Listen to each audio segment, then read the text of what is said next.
El exceso de peso se ha convertido en una auténtica epidemia a escala mundial, a pesar de los intentos por parte de las autoridades de diseñar medidas terapéuticas que permitan combatir y atajar las enfermedades derivadas de la obesidad y el sobrepeso. Se trata de un problema de salud complejo. Investigaciones recientes muestran que los patrones de adicción a la comida son similares a los observados en la adicción a las drogas, ya que entran en juego los mismos mecanismos cerebrales. La obesidad, uno de los problemas más graves de salud en la sociedad occidental, tiene que ver mucho con problemas psicosociales, como la ansiedad o la depresión, que provocan un consumo inadecuado de los alimentos. El catedrático de Psicobiología de la Facultad de Psicología de la UNED, Emilio Ambrosio, viene acompañado de una experta en el tema para seguir hablando de obesidad y adicción. Tenemos con nosotros a una experta, que es la profesora doctora doña Nuria del Olmo, que es profesora y doctora de la Facultad de Farmacia del Departamento de Ciencias Farmacéuticas y de la Salud de la Universidad San Pablo CEU, radicada en Madrid en este caso. Nuria, muchísimas gracias por volver de nuevo a este programa.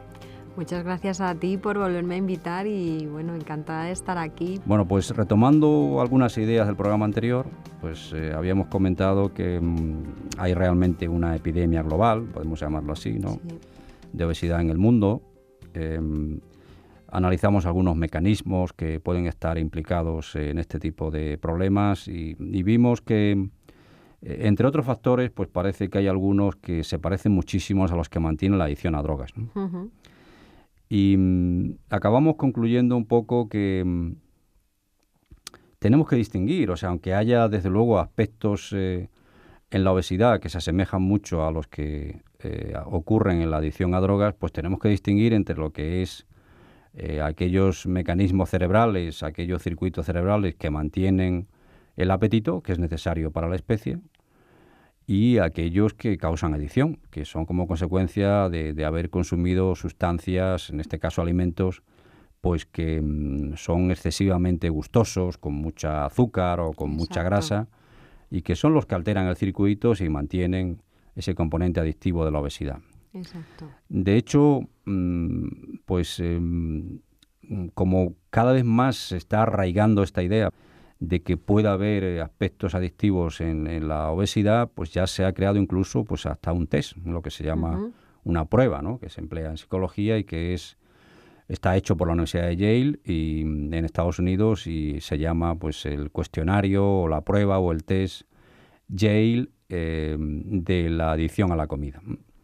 Se sabe incluso que este problema digamos adictivo a la comida pues está ya recogido en los manuales de diagnóstico habituales que emplean los psiquiatras y los psicólogos. O sea, entonces, la primera pregunta, Nuria, sería ¿realmente hay datos para decir que efectivamente se puede, entre comillas, diagnosticar con algunos elementos este componente adictivo de la ingesta excesiva, que llamamos obesidad? Yo creo que le podríamos quitar las comillas directamente. Sí. O sea, que ahora mismo podemos hablar de una adicción. Yo creo que hay que hablar de adicción. Sí. Y dentro de la adicción podemos decir la adicción a drogas, la adicción a determinados tipos de comida, la adicción al juego, la adicción a, incluso sabes que hay adicción al deporte. O sea, que hay un componente muy elevado en mucha población, sobre todo occidental, que tiene pues fuertes tendencias adictivas, y dependiendo un poco de aquella cosa a la que abuse, pues al final se acaba haciendo adicto a lo que sea. Y antes se hablaba de obesidad de forma completamente independiente, hablando de un problema, digamos, que llamamos físico, porque era un problema de, pues es que esta persona tiene determinado gen que le hace engordar aunque coma poquísimo, etcétera, y hoy se está viendo que eso no es así en la mayoría de los casos. Que hay un componente de hábito, de educación, un componente psicológico, y que tenemos que ver... más psicosocial, quizás, más ¿no, psicosocial, doctora? Sí, más psicosocial. Sí. De un consumo inadecuado, porque ni siquiera es muchas veces lo que decíamos en el programa anterior, que ni siquiera es un consumo excesivo. Muchas veces estos pacientes no tienen la sensación de comer demasiado. Ellos tienen la sensación incluso de comer poco. Y es que quizás no coman mucho, lo que comen es mal y en determinados momentos en los que no deberían comer. Y eso es un hábito y eso se puede educar, se puede cambiar. Igual que sucede con otras drogas, debemos intentar verlo como un problema global y, como muy bien decías, es un problema que lo estamos viendo desde la psiquiatría, no desde la endocrinología, ¿no? Que es como lo veíamos antes. Sí. Y en este contexto, el hecho de que haya aumentado espectacularmente la obesidad infantil, podemos pensar que un porcentaje alto es debido a que que los padres pues no están educando adecuadamente a los hijos. Lo estamos haciendo mal, efectivamente. Yo creo que la sociedad occidental nos está llevando a un modo de vida en el que tenemos poco tiempo en general para casi todo.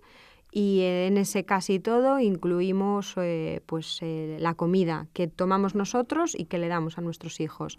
Eso, asociado, como muchas veces se dice, a un exceso de sedentarismo, de muchos programas, o sea, muchos medios interactivos de televisión, consolas, etcétera, donde no hay un ejercicio físico, adecuado en edades juveniles, está haciendo que veamos una población infantil, cada vez más obesa, que va a tener problemas asociados a esa obesidad, no solo físicos y metabólicos, como decíamos en el programa anterior, sino problemas cognitivos, problemas relacionados con sus hábitos de vida, de cómo van a afrontar después determinados problemas en la vida. Vamos a tener adultos con más depresión, con más problemas de ansiedad.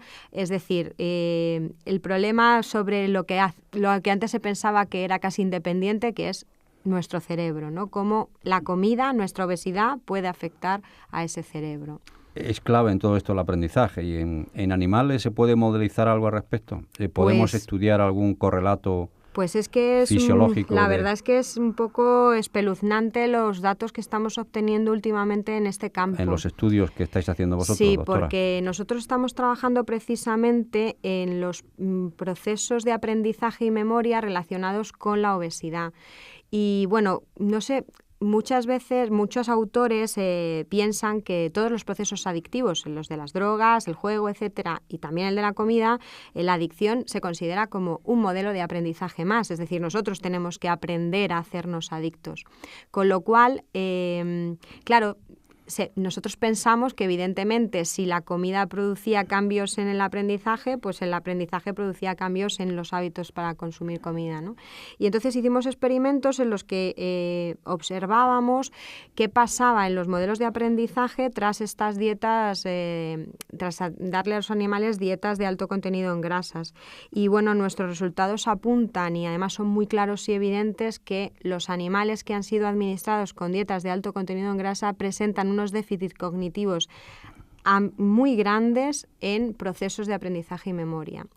Esto lo hemos visto en ratones, que es donde hemos hecho estos experimentos. Lo han visto también otros autores, no solo nosotros, con diferentes tareas de aprendizaje, pero lo más apabullante de esto es que se ha realizado un estudio epidemiológico en Estados Unidos con niños. Sabes que en Estados Unidos el porcentaje de niños obesos es muy alto, es muy preocupante, y se ha visto Pero perdona un inciso, Nuria, creo que ahora en España el porcentaje está de por niños encima. está por encima del de Estados Unidos. O sea, está por encima. Es que por eso es tremendo, algo tremendo. Y cuando se hizo el estudio epidemiológico del que te hablaba en adolescentes americanos obesos, se vio que había un déficit de aprendizaje muy grave en niños que habían sufrido problemas de obesidad.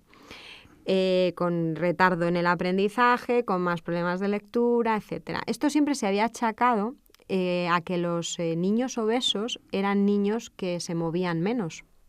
que eran más gorditos y entonces por eso pues se movían menos, tenían menos motivación por aprender, etcétera. Pero es que se ha visto que no solo sucede con los que presentan la obesidad en el peso, sino con aquellos que consumen esas grasas independientemente del peso que tengan. Con lo cual hay una relación directa entre el consumo de grasas en la adolescencia y en la juventud y la capacidad de aprendizaje que puedan tener esos animales. Y los humanos igual. Y esto es muy preocupante si pensamos que hoy en día el humano va a vivir 80, 90 o 100 años con problemas de memoria asociados tipo enfermedad de Alzheimer, etcétera, y cómo va a repercutir el haber consumido esas determinadas grasas en este tipo de enfermedades. Y ahí sí que creo que debemos trabajar de forma... Para echarse a temblar. Sí. De forma muy... Porque yo además es que hemos hecho estos experimentos nosotros, lo he visto muchas veces y cada vez que hago el test y veo los datos, se me ponen los pelos de punta realmente con los datos sobre el aprendizaje y la memoria. Realmente es temeroso, vamos. Sí, además es que lo que nosotros observamos, que es algo también muy preocupante, es que estos animales no aprenden o tienen poca capacidad de aprendizaje, entre otras cosas porque tienen problemas de motivación muy importantes. Entonces, claro, el aprendizaje y la motivación van directamente de la mano. Si hay problemas de motivación, también hay problemas en un futuro, los puede haber, de depresión asociada a esto. Con lo cual, estamos metiendo a esos niños a un círculo vicioso en el que es muy difícil salir, porque claro, la depresión la calmas con comidas azucaradas y esas comidas azucaradas o grasas son las que están al final produciendo que haya más problemas de aprendizaje y menos motivación. Más déficit cognitivo. Exacto, y más déficit cognitivo. Y que en el futuro encima puedan desarrollar enfermedades tipo Parkinson, Alzheimer, etcétera, que son muy graves para una vida, digamos, un buen estilo de vida en el futuro. ¿Qué función puede tener aquí la ansiedad? Porque ha citado usted la depresión, pero un estadio previo puede ser la ansiedad. Claro. Hay mucha gente que consume, estás en casa, estás inquieto por cualquier causa y estás cada 2x3 yendo al frigorífico. Es que son ansiolíticos, es lo que decíamos en el programa anterior. Si tú nosotros hemos hecho experimentos con animales a los que les damos procesos que les generan al final ansiedad, lo que hace el animal es acudir una y otra vez a el sitio donde obtiene esa comida, sobre todo en azúcares. Lo que es más ansiolítico es el azúcar. Y todos lo sabemos. Si uno está nervioso, pues toma una chocolatina y está más tranquilo. Y eso hace que, claro, dependamos mucho de este tipo de comidas para calmar nuestra ansiedad. Pero son esas mismas comidas las que al final generan falta de motivación y, por tanto, depresión en el futuro y problemas cognitivos asociados también y que pueden generar además más problemas también de desarrollo, de motivación, de estar en un grupo determinado y que te vean como una persona rara, etcétera. Y eso en la adolescencia es muy, muy problemático, puede llegar a ser muy problemático. Supongamos, doctora, el caso de una adolescente gordita. Digo adolescente, chica, sobre todo, sí, gordita. Es donde vemos el problema pues, más. Por eso, porque en el grupo pues es la gordita, en fin, y no es una gordita feliz, porque hay gorditas que son muy felices, ¿no? Que asumen, por así decirlo, que están rellenitas. Y se mete por así decirlo, en quirófanos, pues para hacerse, por ejemplo, la cirugía bariátrica. Y decir, bueno, vamos a reducirme el estómago, etcétera. Eso sería una solución, porque si persisten los problemas de ansiedad o esta media depresión, vamos a llamarla así, de adolescente, ¿supondría eso alguna solución? ¿El reducirse el estómago? No, es que realmente es eso, es tener el punto de vista en otro... Tenemos que cambiar el punto de vista de la obesidad. No podemos ver la obesidad como un problema de es que estamos gordos porque... pues yo qué sé, porque acumulamos mucha grasa. No, normalmente tenemos obesidad porque estamos comiendo cosas o demasiadas cosas o cosas que están generando esa aparición de tejidos adiposos de más. Entonces, ahí es donde hay que atajar el problema. Y el problema, si nosotros estamos comiendo comidas, grasas o azúcares porque tenemos ansiedad, aunque nos quitemos el estómago, vamos a seguir teniendo esa ansiedad y vamos a recurrir otra vez a comer esas comidas. Con lo cual, lo que hay que hacer es intentar disminuir esos niveles de ansiedad, que hoy en día, bueno, supongo que, claro, por supuesto lo sabes, y es los ansiolíticos es el fármaco más vendido en nuestra sociedad occidental. O sea, el consumo de ansiolíticos en España, por ejemplo, se ha disparado en los últimos años de forma completamente exagerada. Entonces, el problema que tenemos es de ansiedad o de depresión, no de obesidad. La obesidad lo tenemos que ver como un problema que viene después de esa ansiedad. Y eso para mí es la clave. Entonces, la cirugía bariátrica o el balón en el estómago, todo ese tipo de cirugías no van a conseguir nada, porque lo que tenemos que hacer es cambiar lo que nos está produciendo ese acúmulo de grasa. Cambiar el estilo de vida, tener los otra educación, hábitos, efectivamente. El ejercicio físico, porque el ejercicio físico, por ejemplo, se ha visto también que es muy ansiolítico.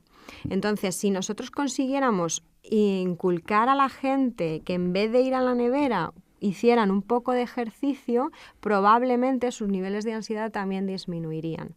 Lo que pasa que, bueno, hay que empezar desde que uno es pequeñito, y muchas veces pues no tenemos tiempo ni de hacerlo con nosotros mismos ni de hacerlo con los niños, que es quizás donde más haya que trabajar. ¿Y qué relación puede tener todo esto que estamos comentando con la aparición de algunos trastornos de la alimentación, como puede ser la bulimia, la anorexia? ¿No hay una regulación adecuada ahí de este tipo de hábitos?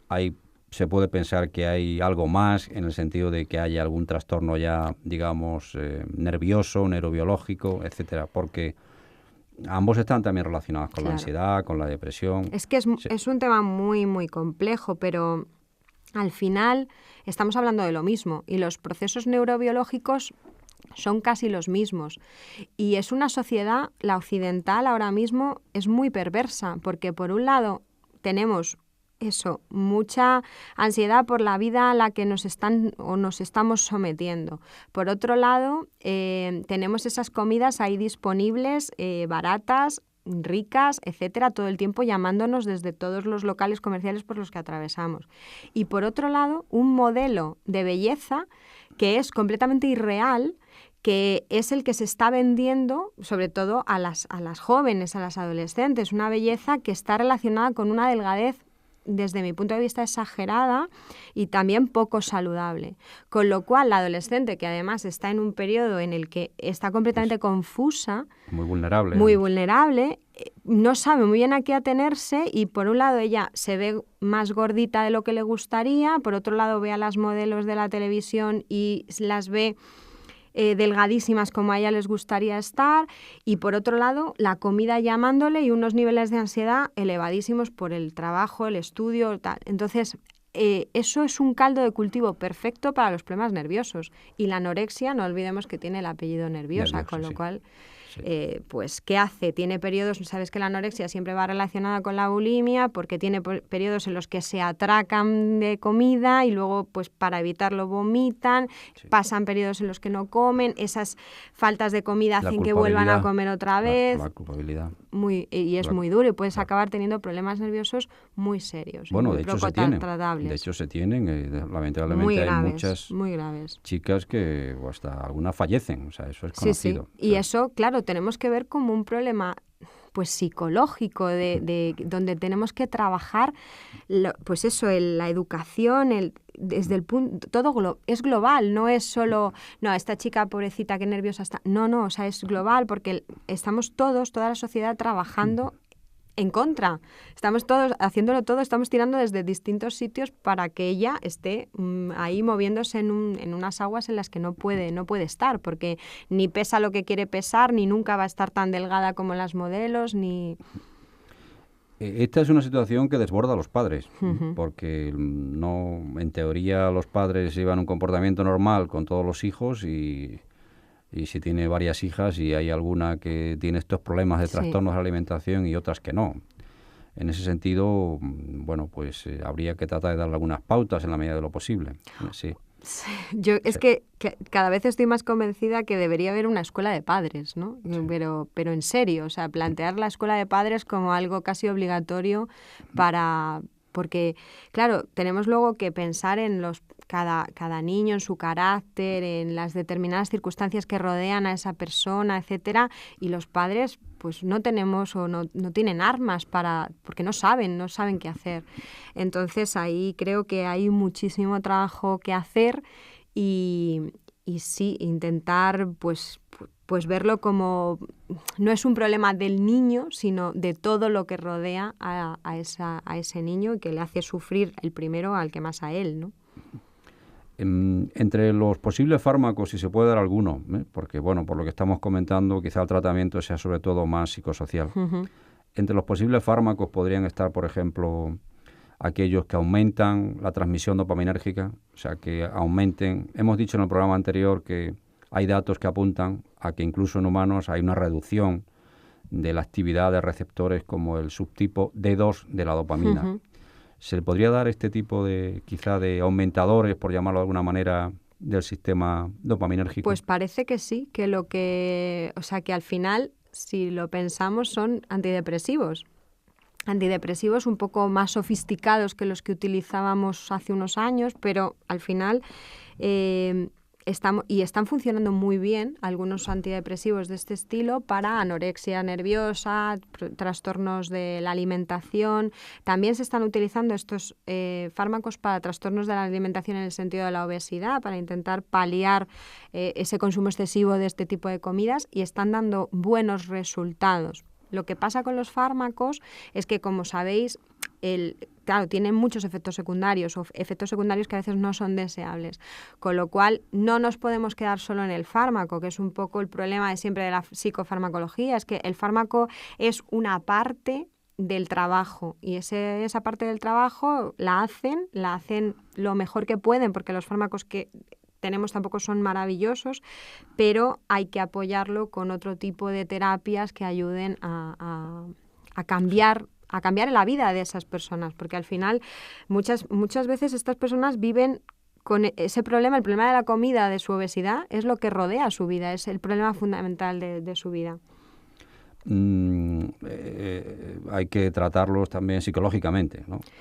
La Para psicoterapia mí es evidente. Y en el caso de los adolescentes, yo creo que tratar pues lo que hablamos de la sistemia, ¿no? De todo el sistema, los padres, y saber cómo afrontar esos problemas y etcétera. Y en el caso de los problemas cognitivos que se están viendo con esto de la obesidad, incluso también habría que dar apoyos para el aprendizaje a estos niños que, por la razón que sea, están sufriendo ese tipo de situaciones. Porque muchas veces, por ejemplo, se ha visto que en las clases más bajas, en países desarrollados, es donde más obesidad estamos teniendo, por eso que decía antes de consumo de grasas excesivas y tal, y ahí es donde más problemas cognitivos se está viendo. Entonces, ahí también nosotros, por ejemplo, estamos interesados en algún fármaco que parece que palia un poco los posibles errores en la alimentación. Si lo detectamos a tiempo, podemos intentar tratar farmacológicamente a estos pacientes, y luego, pues evidentemente, con terapias psicosociales que son imprescindibles. Entre los déficits cognitivos que puede tener una persona que tiene ya un trastorno de la alimentación, parece que pueden estar también los de tipo psicótico, puesto que no deja de ser un trastorno de la realidad, una visión de la realidad distinta de esas chicas que se ven en el espejo y dicen que están gorditas y realmente están en los huesos. O sea, que parece que hay también un trastorno psicótico. Claro, es que es la dopamina lo que estamos tocando. Eso es. Entonces, si estamos tocando la dopamina, el sistema dopaminérgico está alterado, pues podemos tener episodios psicóticos, y es como una psicosis continuada, porque ellas siempre se ven más gorditas de lo que están, etcétera. Y ahí por eso funcionan tan bien los fármacos que están modulando el sistema dopaminérgico. Habría que trabajar un poco más en fármacos que generaran menos efectos secundarios, porque los fármacos están funcionando. Y entre las posibles recomendaciones que pueda haber para los oyentes de este programa, que van a tener tanto personas, por así decirlo, en casa, a lo mejor un pelín obesas, puede haber también niños, y puede incluso que tengan familiares que tengan anorexia, ¿sabes? O bulimia. Yeah. ¿Cómo qué recomendaciones generales podríamos dar, aparte de que tienen que ser conscientes, por así decirlo, que la obesidad no es solo un problema metabólico, fisiológico, sino que hay un componente psicosocial muy importante y que tienen que tomar medidas. Pues yo soy, no sé, esto es como... cada uno tenemos nuestra esperanza, y para mí es muy clara la esperanza del ejercicio físico. En los niños está, además hay ya bastantes estudios en niños, y bueno, también en los ratones hemos visto que los ratones que les ponemos una rueda y empiezan a hacer mucho ejercicio físico, pues mejoran su motivación, mejoran su depresión, mejoran la ansiedad, o sea que eso... En los ratones yo lo he visto clarísimamente, en los humanos también se ha visto en niños que el ejercicio físico cambia todo eso y hay mejora cognitiva, por supuesto hay adelgazamiento. El adelgazamiento hace que uno se encuentre mejor consigo mismo, con lo cual la depresión aparece más tarde o menos, con lo cual... a mi modo de ver, el ejercicio físico es un salvador de la situación. Lo que pasa es que el ejercicio físico tiene un problema muy importante en el adulto, y es que como no lo hayas establecido desde el principio en tu vida, es muy difícil meter el hábito. Con lo cual, ahí hay que hacer una terapia, digamos, más lenta, de ir introduciendo pequeños ejercicios físicos, es decir, pues en vez de estar media hora viendo la tele, pues esa media hora me voy a ir al parque a dar una vuelta, 3 vueltas, lo que sea, pero quitarme de la nevera, quitarme del sedentarismo, aunque sea media hora. Y esos pequeños hábitos hacen que al final la persona se vaya introduciendo poco a poco en otros hábitos de vida distintos. Y en el niño, desde luego, el ejercicio físico para mí está demostrado. Es una recomendación barata, además. Barata. Eso sí que no vale, sana. No vale dinero ninguno. Sí, no. Yo, además, sí, tampoco es que, claro, la gente también, yo creo, ahora estamos entendiendo el ejercicio físico como que tienes que correr ultramaratones. No se trata de eso. Se trata de... pues salir de vez en cuando al parque a dar una vuelta, y con eso te has evitado una Coca-Cola viendo la tele, que son 300 calorías, que te vas a ver fatal después en el espejo y que te vas a sentir fatal y vas a tener remordimientos, con lo cual esa es una de mis recomendaciones. Y la otra, por supuesto, y más en serio, es eso dentro de una terapia global en la que trabajes muchos más aspectos de tu vida. Este tipo de datos, doctora, llegan más allá de informaciones periodísticas, quiero decir, están llegando a los profesionales de la atención primaria. Hay realmente... Esto yo sé que es novedoso, No hace muchos años que se está trabajando en la hipótesis de que hay componentes adictivos en la adicción. Entonces, ¿hay realmente una traslación, por así decirlo, de este tipo de datos desde la investigación básica a una investigación que tenga que ver con la salud humana? Yo creo que hay ahora suficiente mismo difusión. En los endocrinos esto está calando muy en serio. En endocrinos, digamos, que trabajan o tienen problemas grandes de obesidades mórbidas importantes y gente con graves problemas, o las anorexias nerviosas, etcétera, sí que está calando. Lo que pasa que tienen pocos mecanismos para cambiar eso, porque se encuentran el problema ya muy avanzado. Entonces, sí que lo están empezando a ver, pero claro, no saben, un endocrino no sabe qué decirle a un paciente, pues deja de comer, es lo que le va a decir, pero eso no es la solución. La solución no es dejo de comer, es ¿por qué come usted? ¿Por qué busca ese tipo de comidas? ¿Cuándo lo hace? Entonces, tendría que ser algo mucho más psicólogo, psiquiatra, endocrino, para abordar el problema de forma general, que es lo que nos falta todavía. Estamos todavía empezando con eso. Bueno, pues me dicen desde el control que se nos acaba el tiempo. Tiene que venir otra vez usted, pues doctora. Nada, yo aquí todo el día. O sea, ya lo dejaremos para el año que viene por Genial. No abusar, pero hay que volver. A ver si traemos datos nuevos. Muchísimas gracias. Gracias, verdad, muy Emilio. Interesante. Hay que desear que los oyentes pues hayan sacado conclusiones de estas enseñanzas que nos acaba de dar usted. Muchas gracias. Gracias de nuevo. Muchas gracias, Muchas Emilio. gracias. Adiós. Gracias.